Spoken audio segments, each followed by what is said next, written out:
গণহত্যার মামলায় supreme commander হিসাবে হাসিনার সঙ্গে সাবেক আইজিপি মামুনও আসামি। 18 মার্চ জিজ্ঞাসাবাদ।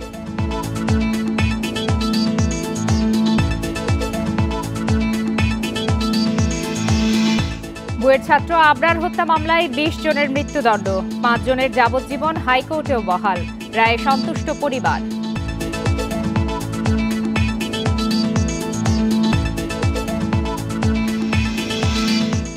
ছাব্বিশ মার্চ স্বাধীনতা দিবসের কুচকাওয়াজ হচ্ছে না।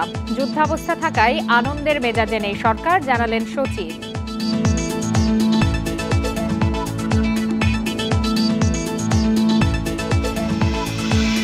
সরকারি কাজ পাইয়ে দিতে 10 থেকে 15% কমিশন নিতেন শেখ সেলিম। অনুসন্ধানের সিদ্ধান্ত দুর্নীতি দমন কমিশনের। আমন্ত্রণ জানাচ্ছি সংবাদ সন্ধ্যায়, আপনাদের সাথে আছে আমি ফারহানা লোপা। এতক্ষণ শিরোনাম জানাচ্ছিলাম, এবার জানাবো বিস্তারিত। জুলাই আগস্ট গণহত্যা ও মানবতা বিরোধী অপরাধের সুপ্রিম কমান্ডার হিসাবে শেখ হাসিনার সাথে সহযোগী হিসাবে আসামি করা হলো সাবেক আইজিপি আব্দুল্লাহ আল মামুনকে। এতদিন বিশেষ এই মামলায় কেবল একক আসামি ছিল শেখ হাসিনা। শুনানিতে চিফ প্রসিকিউটর বলেন, শেখ হাসিনার কমান্ড বাস্তবায়নে ডান হাত ছিলেন সাবেক আইজিপি, তার জন্য তাকে সহযোগী আসামি করা হয়েছে। এই মামলায় শেখ হাসিনার বিরুদ্ধে তদন্ত প্রক্রিয়া চলমান আছে জানিয়ে দ্রুত প্রতিবেদন দাখিলের আশা ব্যক্ত করেন চিফ প্রসিকিউটর। এর আগে সকালে এই মামলার শুনানির জন্য ট্রাইব্যুনালে হাজির করা হয়। সাবেক আইজিপি আব্দুল্লাহ আল মামুনকে 18 মার্চ জিজ্ঞাসাবাদের অনুমতি দিয়েছে ট্রাইব্যুনাল। সাভারের পুলিশের এপিসি থেকে ফেলা আসহাবুল ইয়ামিনকে হত্যার ঘটনায় আওয়ামী লীগ ও যুবলীগের নেতা সাইদুর রহমান সুজন, মিজানুর রহমান, জাকির হোসেনকে 18 মে হাজির করার নির্দেশ দিয়েছে ট্রাইব্যুনাল।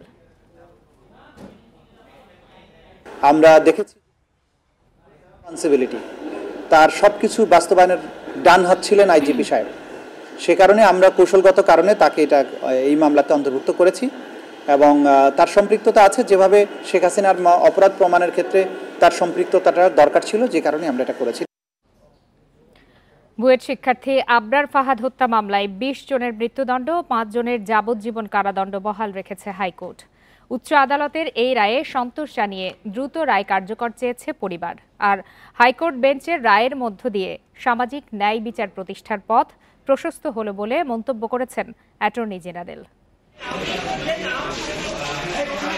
বুয়েট শিক্ষার্থী আবরার ফাহাদ হত্যা মামলার রায় শুনতে সকালেই আদালতে আসে তার বাবাসহ পরিবারের সদস্যরা। বিচারপতি আসাদুজ্জামান ও বিচারপতি এনায়েত হোসেনের বেঞ্চ বেলা 11টা থেকে 12টা পর্যন্ত সংক্ষিপ্ত রায় পড়ে শোনায়। এতে বিচারিক আদালতের দেয়া রায় হুবহু বহাল রেখে 20 আসামির মৃত্যুদণ্ড ও 5 জনের যাবজ্জীবন কারাদণ্ড ঘোষণা করেন উচ্চ আদালত। হাইকোর্টের রায়ে সন্তোষ জানিয়ে দ্রুত পরবর্তী আইনি প্রক্রিয়া শেষ করার দাবি জানিয়েছে আবরারের পরিবার। আর কোনো শিক্ষা প্রতিষ্ঠানে যেন এমন সহিংস রাজনীতি না হয়, সেই দাবিও জানান তারা। আমরা সবসময় চাই যাতে অন্তত যেই পরিণতি একবার আবরার ফাহাদের হয়েছে, তা যাতে আর কোনো অবস্থাতেই যাতে আর কোনো শিক্ষার্থী যাতে না হয়। হাইকোর্টের যে রায় দিতেছে এটা আমরা আপাতত সন্তুষ্ট, কিন্তু আমরা চাই যাতে দ্রুত এই রায়টা কার্যকর হয়, সেই জন্য এটা ব্যবস্থা করা হয়। তবে এই রায়ে আসামিরা ন্যায় বিচার বঞ্চিত হয়েছে দাবি করে আসামি পক্ষের এক আইনজীবী জানান, তার আসামির বিরুদ্ধে হত্যায় জড়িত থাকার কোনো অকাট্য প্রমাণ মেলেনি।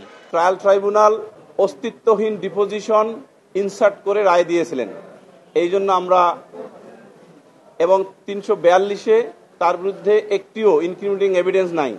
হাইকোর্টের এই রায়ে ছাত্র রাজনীতি ও সমাজের প্রতি কড়া বার্তা দেওয়া হয়েছে বলে মন্তব্য করেছেন অ্যাটর্নি জেনারেল। বুয়েটে আবরার ফাহাদের মৃত্যুর পর গণদাবির মুখে শিক্ষা প্রতিষ্ঠানগুলোতে অনেক পরিবর্তন এসেছে বলেও জানান।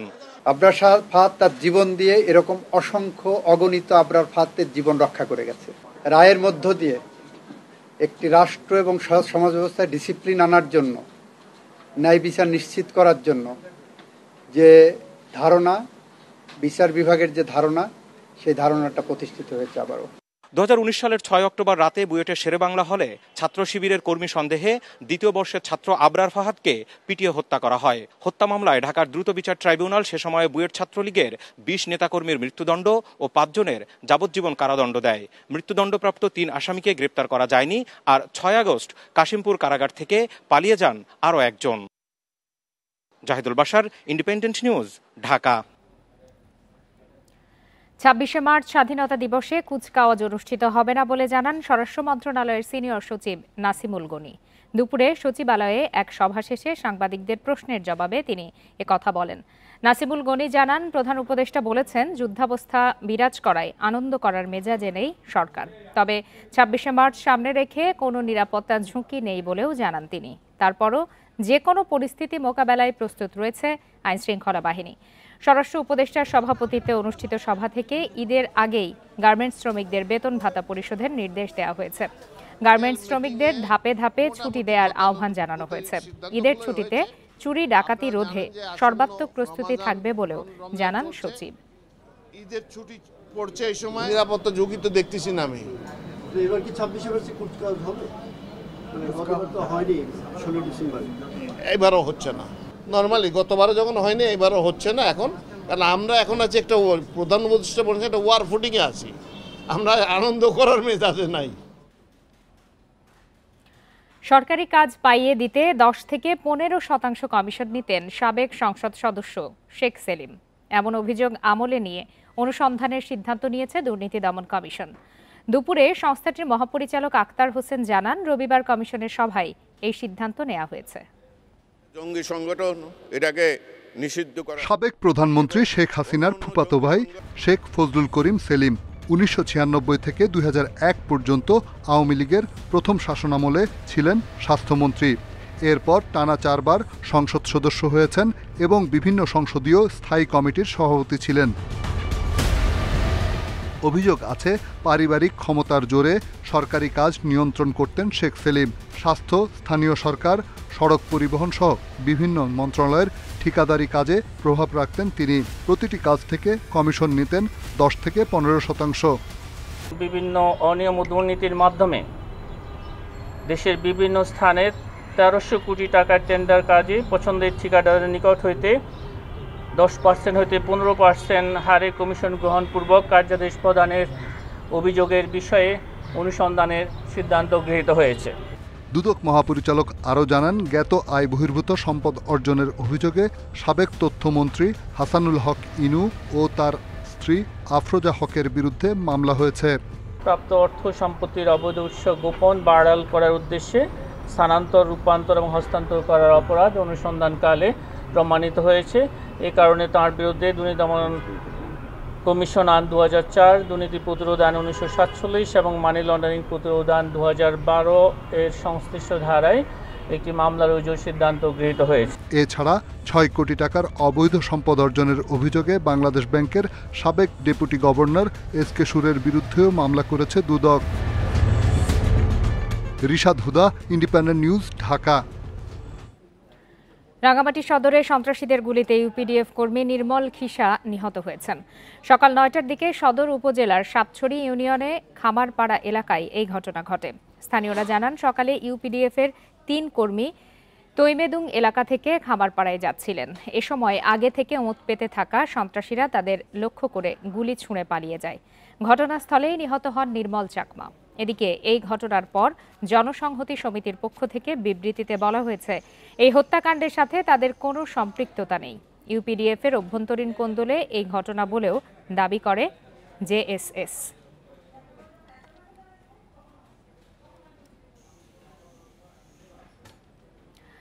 চার দিনের সফর শেষে ঢাকা ছেড়েছেন জাতিসংঘের মহাসচিব অ্যান্টোনিও গুতেরেস। সকাল ৯টা ৪৫ মিনিটের দিকে শাহজালাল আন্তর্জাতিক বিমানবন্দর থেকে রওনা হন তিনি। এর আগে বৃহস্পতিবার ঢাকায় পৌঁছান জাতিসংঘের মহাসচিব। 4 দিনের সফরে তিনি প্রধান উপদেষ্টা অধ্যাপক মোহাম্মদ ইউনুস, পররাষ্ট্র উপদেষ্টা তৌহিদ হোসেন, বিএনপি জামায়াত সহ বিভিন্ন রাজনৈতিক দলের নেতাদের সাথে বৈঠক করেন। শুক্রবার প্রধান উপদেষ্টার সাথে উখিয়ায় রোহিঙ্গা ক্যাম্প পরিদর্শন করেন তিনি। সেখানে 1 লাখ রোহিঙ্গার সঙ্গে ইফতারেও যোগ দেন গুতেরেস। শনিবার গুলশানে নবনির্মিত জাতিসংঘ ভবনেও যান তিনি। পরে বিকালে যৌথ সংবাদ সম্মেলনে যোগ দেন। এ সময় রোহিঙ্গা প্রসঙ্গে জাতিসংঘের মহাসচিব বলেন, রাখাইনে চলমান পরিস্থিতির কারণে এই মুহূর্তে শান্তিপূর্ণ প্রত্যাবাসন কঠিন। প্রতিবেশী দেশগুলোকে মিয়ানমারের ওপর চাপ বাড়ানোর তাগিদ দেন তিনি। বারবার বলা হয়েছে সেখানে।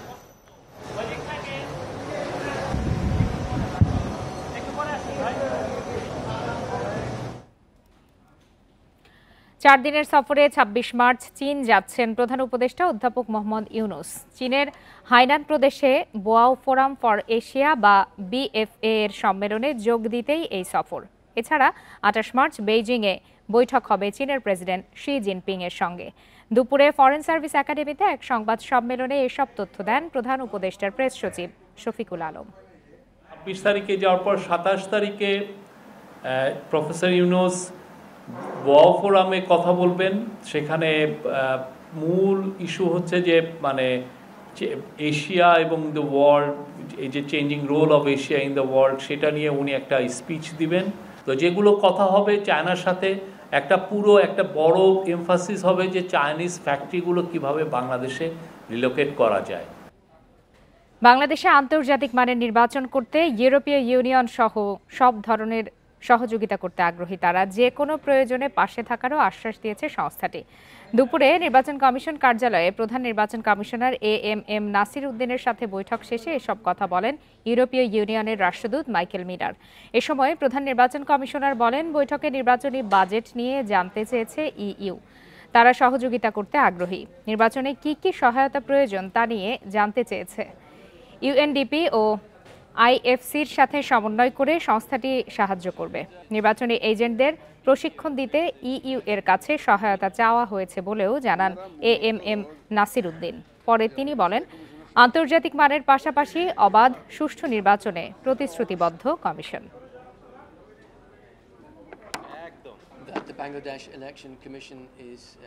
আজ নির্বাচন কমিশনের কাছে 3টি গুরুত্বপূর্ণ বার্তা পৌঁছে দিয়েছি আমরা এজন্য উল্লেখযোগ্য অর্থায়নের পাশাপাশি আমাদের অভিজ্ঞতা ও দক্ষতাও কাজে লাগাবো। এছাড়া যদি বাংলাদেশ সরকার চায় তাহলে আমরা একটি নির্বাচন পর্যবেক্ষণ মিশনও পাঠানোর প্রস্তাব দিচ্ছি। অতীতে যা হয়েছে এটা ভুলে যান, এটা বর্তমান। আপনারা please confine to the current situation. আমরা তো অতীতের মতো কাজ করব এমন তো বলি না কোথাও। অতীতেরটা ভুলে যান, আপনারা বর্তমান নিয়ে থাকেন। আমরা ইনশাল্লাহ সবাই যাতে সঠিক দায়িত্বটা সঠিকভাবে পালন করতে পারে সেই এনভায়রনমেন্টটা আমরা ইনশাল্লাহ ক্রিয়েট করে দেব। চট্টগ্রামের চাঁদগাঁওয়ে তাহসিন হত্যা মামলায় সন্ত্রাসী ছোট সাজ্জাদের 7 দিন রিমান্ড মঞ্জুর করেছে আদালত। পুলিশের হাতে আটকের পর রবিবার দুপুরে গণমাধ্যমের সামনে আনা হয় তাকে। এ সময় তুলে ধরা হয় তার অপরাধের নানা তথ্য। এদিকে সামাজিক যোগাযোগ মাধ্যম ফেসবুকে ভাইরাল হয়েছে সাজ্জাদের স্ত্রীর একটি ভিডিও। খেলা মাত্র শুরু করছো তোমরা, শেষ করবো আমরা। চট্টগ্রামের শীর্ষ সন্ত্রাসী সাজ্জাদকে গ্রেফতারের পর সামাজিক যোগাযোগ মাধ্যমে ভাইরাল হয় তার স্ত্রী তামান্না সাজ্জাদের বক্তব্য। মামলা যখন আছে অ্যারেস্ট হবেই, এগুলা নিয়ে এত টেনশন করে দুঃখ প্রকাশ করে কান্নাকাটি করার কিছুই নাই। আমরা কারি বান্ডিল টাকা ছেড়ে আমার জামাইকে নিয়ে আসবো। শুধু তাই নয়, এই ঘটনা যারা ঘটিয়েছে তাদেরকে দেখে নেওয়ারও হুমকি দিতে দেখা গেছে তামান্নাকে। আমার জামাই বীরের বেশে চলে আসবে এবং যারা এই ঘটনা ঘটাইছে তাদেরকে ছাড় দেওয়া হবে না, মাথায় রেখো। এতদিন আমরা পলাতক ছিলাম, এখন তোমরা পলাতক থাকার বেলা। পুলিশের হাতে আটকের পর রোববার দুপুরে গণমাধ্যমের সামনে আনা হয় সাজ্জাদকে। পুলিশ বলছে, চতুর এই সন্ত্রাসী কখনোই এক স্থানে বেশি সময় থাকতেন না, যে কারণে তাকে ধরতে বেগ পেতে হয়েছে। সে সাধারণত রাউজান এবং রাঙ্গুনিয়া এলাকায় বেশি থাকতো। তো সেখানে এগুলো গহীন পার্বত্য অঞ্চল, এইসব জায়গায় রেড করা খুব ডিফিকাল্ট। তো মাঝে মধ্যে শহরে আসতো 5 মিনিট 10 মিনিটের জন্য, এসে আবার চলে যেত। চট্টগ্রাম নগরীর বায়েজিদ অক্সিজেন কালুরঘাট এলাকায় ত্রাস সৃষ্টিকারী সাজ্জাদ সবসময় অস্ত্র নিয়ে ঘুরতেন। তার বাহিনীর কাছে অত্যাধুনিক ভারী অস্ত্র থাকার তথ্য পেয়েছে পুলিশ। অত্যাধুনিক অস্ত্র থাকে, AK-47 assault rifle, AK-55, AK-57, এমনকি টরাস 9mm পিস্তল তাদের কাছে। এদিকে শীর্ষ সন্ত্রাসীর স্ত্রীর প্রকাশ্যে এমন বক্তব্যে শঙ্কিত চট্টগ্রামের সাধারণ মানুষ। তাদের দাবি, এদের দৃষ্টান্তমূলক শাস্তি না হলে জননিরাপত্তা ব্যাহত হবে। Abdullah Rakib, independent news, Chattogram. সারা দেশে গত 2 মাসে প্রতিদিন গড়ে 6 জনের বেশি শিশু ধর্ষণ ও যৌন নির্যাতনের শিকার হয়েছে। শিশুদের অধিকার নিয়ে কর্মরত বেসরকারি সংগঠনগুলো এই তথ্য দিচ্ছে। শিশু ধর্ষণ ও হত্যার প্রতিবাদে সকালে রাজধানীতে সংবাদ সম্মেলন করেন বেসরকারি বিভিন্ন সংগঠনের কর্মীরা। শিশু নিপীড়ন বন্ধে আলাদা অধিদপ্তর করার আহ্বান জানান তারা। 6 মার্চ মাগুরায় বোনের শ্বশুরবাড়ি বেড়াতে গিয়ে ধর্ষণের শিকার হয় 8 বছরের শিশু। চিকিৎসাধীন অবস্থায় 1 সপ্তাহ পর মৃত্যু হয় তার। এই ঘটনার এবং সারা দেশে সব ধর্ষণের ঘটনার প্রতিবাদে রাস্তায় নেমে বিক্ষোভ অবরোধ করেন শিক্ষার্থী ও সাধারণ মানুষ। ঢাকা রিপোর্টার্স ইউনিটিতে সংবাদ সম্মেলনে বেসরকারি বিভিন্ন সংগঠনের কর্মীরা বলেন, শিশুরা শিক্ষা প্রতিষ্ঠান এমনকি নিজ বাড়িতেও নিরাপদ নয়। শিশুদের জন্য আলাদা অধিদপ্তর গঠনের দাবি জানান তারা। নির্যাতনের পরিচিত পরিমণ্ডলের যৌন নির্যাতনের শেষ ধাপ হচ্ছে ধর্ষণ। তার আগে যে স্পর্শ, অঙ্গভঙ্গি, কথাবার্তা, সেই জায়গাগুলো কিন্তু আমরা আসলে কথা বলতে চাই না। চাইল্ড ওয়েলফেয়ার বোর্ডের কথা বলা হয়েছে উপজেলা পর্যায়ে, ইউনিয়ন পরিষদের স্ট্যান্ডিং কমিটির কথা বলা হয়েছে, কিন্তু দিন শেষে সেগুলো এসে কোন জায়গাটাতে মিলবে, কোন জায়গায় আমরা পুরো দেশের শিশু সুরক্ষার চিত্র দেখতে চাইব, সেরকম একটি পৃথক অধিদপ্তরের কথা আমরা বেসরকারি সংগঠন সেভ দ্য চিলড্রেন সহ আমরা বলে আসছি। সম্প্রতি ডিএমপি কমিশনার গণমাধ্যমে ধর্ষণ শব্দটি ব্যবহার না করে এর বদলে নারী নির্যাতন বা নারী নিপীড়ন শব্দ ব্যবহারের অনুরোধ করেন। এর প্রতিবাদ জানিয়ে মানবাধিকার কর্মীরা বলেন, ধর্ষণের ঘটনায় ভিন্ন নাম দেওয়ার সুযোগ নেই। সব অপরাধকে একইভাবে দেখা যাবে না। স্কুলে কিভাবে ছোটবেলা থেকে শিশুকে তার যৌন পরিচয় এবং তার কি যৌন আচরণ হওয়া উচিত নিজেকে সুরক্ষিত রাখার জন্য, ধর্ষণ না বলি তাহলে সেখানে যে একটা যৌন নির্যাতন নিপীড়নের বিষয় আছে সেটা কিন্তু ডাইলিউট হয়ে যাবে এবং আমরা এটা একদমই আমরা মানে কি বলবো মানতে পারছি না এবং এটা আমরা চাই না যে এটা বাদ দেওয়া হোক। ধর্ষণের সব মামলার অগ্রগতির তথ্য জনসাধারণের কাছে প্রকাশেরও দাবি জানান এনজিও কর্মীরা। কি ব্যবস্থা নেওয়া হচ্ছে সেটা কিন্তু পাবলিকলি প্রকাশ করার একটি দাবি আমরা আমাদের থেকে জানিয়েছি। Khaled Raihan, independent News, Dhaka. এবার জানাবো ইফতার বাজারের খবর।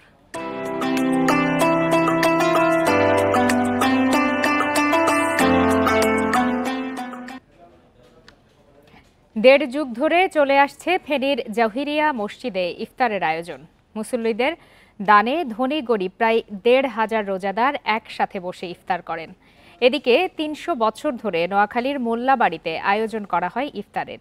একসাথে ইফতার ও রাতের খাবার খেয়ে থাকেন গ্রামের ধনী গরিব সবাই। এতে সামাজিক বন্ধন আরও ভালো হয় বলছেন তারা। ফেনীর শহীদ শহীদুল্লাহ কায়সার সড়কের দৃষ্টিনন্দন জহিরিয়া মসজিদের ৩য় তলায় ইফতারের আয়োজন। আসরের নামাজের পরেই রোজাদারদের জন্য প্রস্তুত রাখা হয় বাহারি সব ইফতার। দেড় যুগ ধরে বিভিন্ন শ্রেণী পেশার ধনী গরিব একসাথে বসে ইফতার করেন এই মসজিদে। এলাকায় ওই শ্রমিক কাজ করি, তারপর আসর আয়োজন দিলেই আমি এলাকায় আসি। আমাদের দরিদ্র সব মানুষের সাথে ইফতার করে সবার জন্য একটা উপকৃত না, যেই করুক না যেভাবে করুক না কেন, সবের কারণে করুক বা একটা আমলের কারণে করুক, এটা যেই উদ্যোগ নিচ্ছে অনেক ভালো একটা উদ্যোগ নিচ্ছে। মসজিদের তহবিল ছাড়াই মুসল্লিদের দান থেকে ইফতারের টাকা জোগাড় করা হয়। মসজিদের পরিচালক খাদেম, স্বেচ্ছাসেবীরা নিজ উদ্যোগে এই আয়োজন করেন। মুসল্লিরা কেন মসজিদ তহবিল থেকে ফান্ড থেকে কোনো টাকা নেওয়া হয় না। মুসল্লিরা স্বেচ্ছায় স্বপ্রণোদিত হইয়া কেউ পুরা একদিনের খরচ দিতেছে, কেউ পার্টলি দিতেছে। নোয়াখালীর চাটখিলে মোল্লা বাড়িতে ৩০০ বছর ধরে উঠানে আয়োজন করা হয় গ্রামীণ ইফতার। বাড়ির বড় মৌলবীর উদ্যোগে বংশ পরম্পরায় চলে আসছে এই ইফতার। আমরা সবাই একসাথে ইফতার করতে পারতেছি এবং ইফতারের পূর্বে মুহূর্তে দোয়া কবুল হয়, এই জন্য আমরা সবাই আন্তরিকভাবে আল্লাহ রাব্বুল আলামিনের নিকট শুকরিয়া জ্ঞাপন করি। আল্লাহর রহমতে আর আমরা দেখি নাই গুনাহ, আজকে যা দেখলাম আর এই অনুষ্ঠান এইভাবে আর কেউ করে নাই, আমরা দেখি। রমজানে একদিন বাড়ির উঠানে গ্রামের ধনী গরিব সবাই আসেন ইফতারে। ব্যতিক্রমধর্মী এই ইফতার চালিয়ে যেতে চায় নতুন প্রজন্ম। এই ঐতিহ্য আমাদের পূর্বপুরুষ থেকে চলে আসতেছে এবং আমরা এই ঐতিহ্য ভবিষ্যৎ প্রজন্ম আমরা ধরে রাখবো ইনশাল্লাহ। এই ধরনের আয়োজনে গ্রামীণ ঐতিহ্য রক্ষার পাশাপাশি সামাজিক বন্ধন আরও ভালো হবে বলে মনে করেন এলাকাবাসী। Tanzil Hasnat, independent news. ২০২৫-২৬ অর্থ বছরের বাজেট প্রণয়ন অন্তর্বর্তী সরকারের জন্য চ্যালেঞ্জের হবে। তাই তো এখনই গতানুগতিক বাজেট থেকে বের হয়ে আসতে হবে বলে জানিয়েছে বেসরকারি গবেষণা সংস্থা সিপিডি। এছাড়া বাজেটে রাজস্ব কাঠামোতে আমূল পরিবর্তন করার দাবি সিপিডির। সকালে রাজধানীর ধানমন্ডিতে সিপিডির কার্যালয়ে 2025-26 অর্থ বছরের বাজেট সুপারিশ তুলে ধরে সংস্থাটি। এ সময় তারা বলেন, ভঙ্গুর আর্থিক খাত, বিদেশি ঋণ পরিশোধের চাপ এবং নির্ধারিত লক্ষ্যের চেয়ে 1,05,000 কোটি টাকার রাজস্ব ঘাটতি নিয়ে বিপাকে আছে অন্তর্বর্তী সরকার। এরপরও চলমান ভূ রাজনৈতিক অস্থিরতার প্রভাব রয়েছে। সব মিলিয়ে গবেষণা প্রতিষ্ঠান সিপিডির শঙ্কা, সহসাই নিয়ন্ত্রণে আসবে না মূল্যস্ফীতি। আসছে বাজেটে তাই নিম্ন ও সীমিত আয়ের মানুষের করের বোঝা কমানোর পরামর্শ সিপিডির। সেই সঙ্গে হতদরিদ্র মানুষের জন্য প্রত্যক্ষ সহায়তা বাড়ানোর দাবি তাদের। 2026 অর্থ বছরের জাতীয় বাজেট এমন একটা সময়ে প্রণয়ন করা হচ্ছে যখন বাংলাদেশ অর্থনৈতিক চ্যালেঞ্জের মুখোমুখি, যার জন্য এটা মোকাবেলা করার জন্য দূরদর্শী এবং সমন্বিত নীতিগত পদক্ষেপ নেওয়া প্রয়োজন। মুদ্রানীতি স্থিতিশীলতা পুনরুদ্ধার এখন নীতি নির্ধারকদের একটা প্রধান অন্যতম কাজ। সম্প্রচার নীতিমালা অনুযায়ী জাতীয় সম্প্রচার কমিশন গঠনের নির্দেশনা দিয়েছে হাইকোর্ট। একই সঙ্গে দেশের টিভি চ্যানেলগুলোতে ঘণ্টায় সর্বোচ্চ 8 মিনিট বিজ্ঞাপন নির্ধারণ কেন করা হবে না তা জানতে চেয়ে রুল জারি করা হয়েছে। রবিবার বিচারপতি আকরাম হোসেন চৌধুরী ও বিচারপতি রাশেদুজ্জামানের হাইকোর্ট বেঞ্চ এক রিট আবেদনের শুনানি করে এই আদেশ ও রুল দেন। তথ্য মন্ত্রণালয় ও টিভি মালিকদের সংগঠন অ্যাটকো সহ 3 প্রতিষ্ঠানকে এই রুলের জবাব দিতে বলেছে উচ্চ আদালত।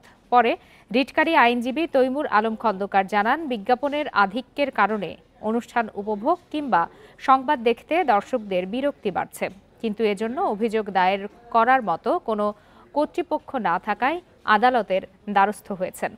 এ সময় তিনি জানান, বিশ্বের অনেক দেশে সম্প্রচার নীতিমালা অনুযায়ী প্রতি ঘন্টায় বিজ্ঞাপনের সর্বোচ্চ সময় নির্ধারিত রয়েছে। কেন এই প্রতি ঘন্টায় 8 মিনিট সম্প্রচার নীতিমালার সময় নির্ধারণ করা হবে না, এই জন্য রুল দিচ্ছেন। জাতীয় সম্প্রচার নীতিমালা অনুযায়ী জাতীয় সম্প্রচার কমিশন গঠন করার জন্য সংশ্লিষ্ট কর্তৃপক্ষকে ডাইরেকশন দিচ্ছেন। নারী উদ্যোক্তাদের পণ্য নিয়ে রাজধানীতে শুরু হয়েছে তারা উদ্যোক্তা মেলা। রবিবার ব্র্যাক ব্যাংকের আয়োজনে গুলশানের আলোকি কনভেনশন সেন্টারে শুরু হয়েছে এই মেলা। নারী উদ্যোক্তাদের তৈরি দেশীয় পণ্যের প্রদর্শন এবং বাজার সৃষ্টির লক্ষ্যে 2 দিন ব্যাপী এই প্রদর্শনীর আয়োজন করে ব্যাংকটি। দেশের বিভিন্ন প্রান্তের 85 জন নারী উদ্যোক্তা তাদের তৈরি দেশীয় পণ্য প্রদর্শন করছেন মেলায়। তৃতীয়বারের মতো এই মেলায় উদ্যোক্তারা কোনো প্রকার খরচ ছাড়াই নিজস্ব স্টল দিয়েছেন। এর উদ্বোধন করেন আর্থিক প্রতিষ্ঠান বিভাগের সচিব নাজমা মোবারেক। উপস্থিত ছিলেন ব্র্যাক ব্যাংকের ব্যবস্থাপনা পরিচালক সেলিম রেজা ফরহাদ হোসেন। এরই সাথে শেষ করছে আজকের সংবাদ সন্ধ্যা। ইন্ডিপেন্ডেন্ট টেলিভিশনের সব খবরের আরও বিস্তারিত জানতে চোখ রাখুন ফেসবুক, ইউটিউব আর এক্সে। ধন্যবাদ সবাইকে।